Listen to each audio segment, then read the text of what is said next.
Hello. Okay, just finished going through a biology lesson with my kids, and it made me think of something that I thought would be helpful, especially if you get that feeling of drowning when you're going through scientific things.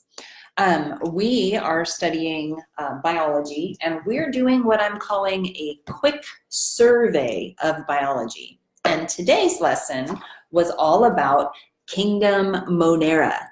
And it is filled with words that end in hard to pronounce things like idiom or ella or irium or urium and lots of trip on your tongue type words.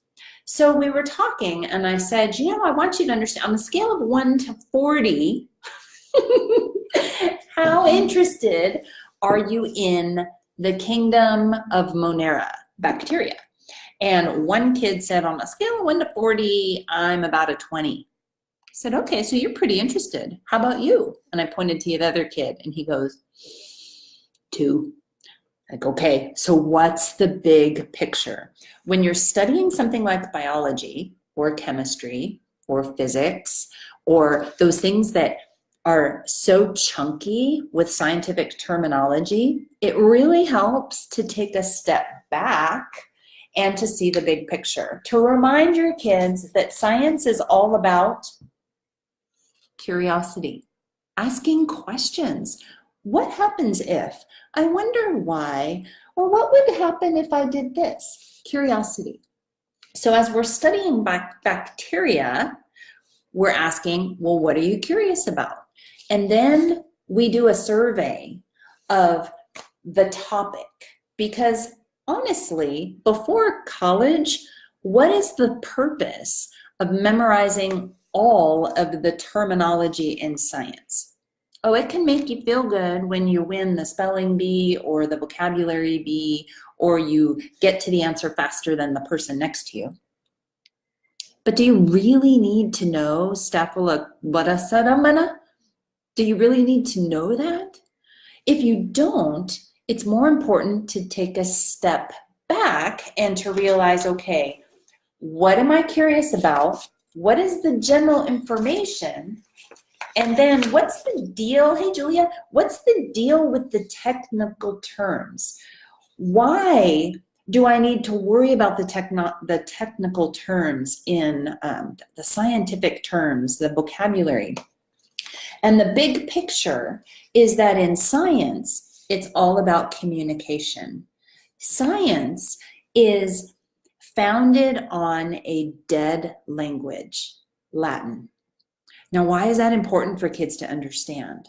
Because as they're curious, as they're exploring, as they're learning, and as they're at least being familiarized with the vocabulary, they're using an unspoken dead language.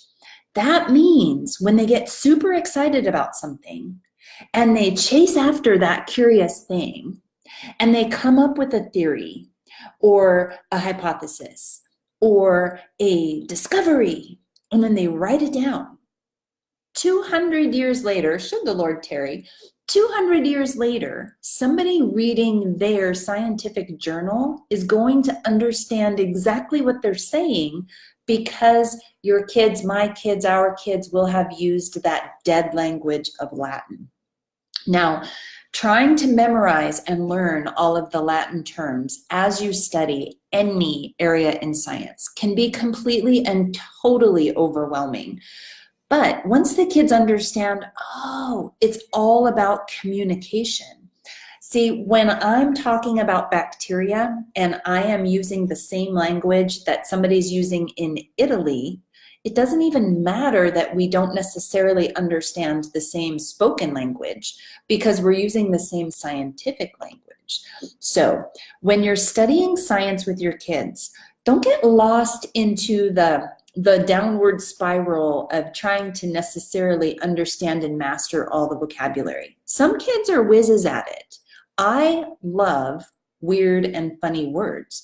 So I spent my entire high school career memorizing funny sounding words that I can't tell you for the life of me what they mean anymore.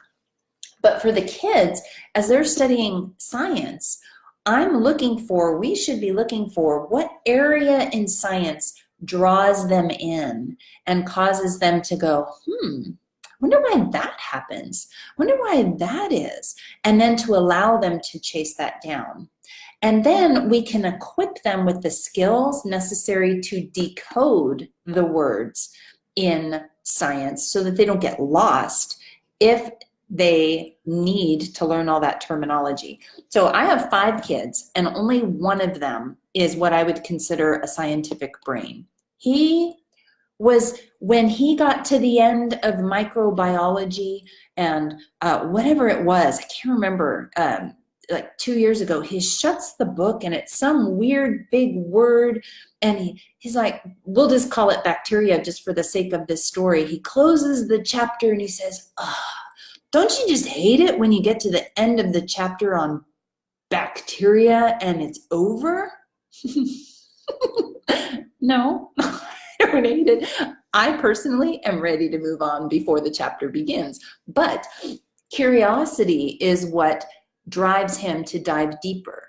We were talking about today that in science, you can really study things out of order. You don't have to study microbiology before you study things like the skeletal system or ecosystems.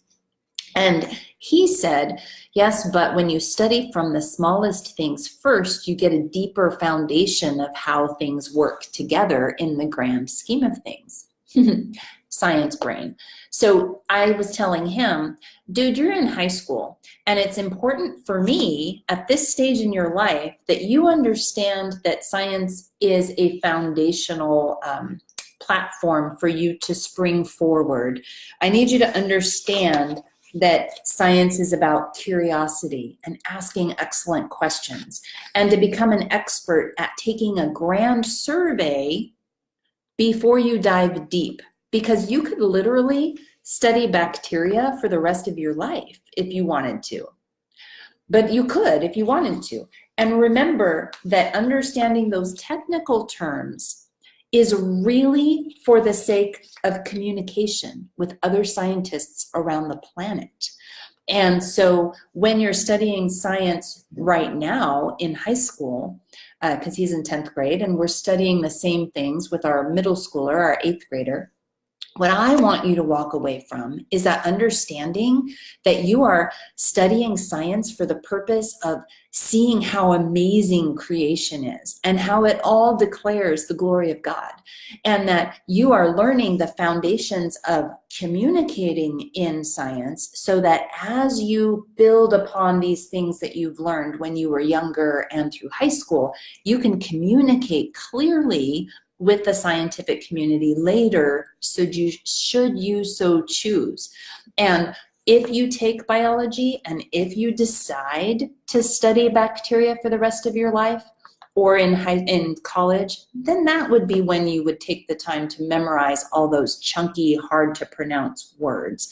But for now, what you can learn is that because it's built on Latin, you can learn pieces of words, the root words, the prefixes and the suffixes, and you can learn to decode the scientific language so that you can understand what it means on the inside. As you look at the term, there's keys in there that helps you understand. So when you're studying science, chemistry, physics, all those things, take the time to take a step back with your kids and figure out, what are the curious questions?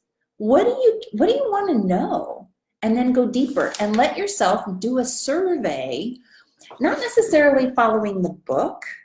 You can follow the book, it's a good tour guide, but there are so many resources out there to follow and to study the same thing. So amazing. There's videos and books and teachings and workshops and field trips that you can go on that can expose you to those things.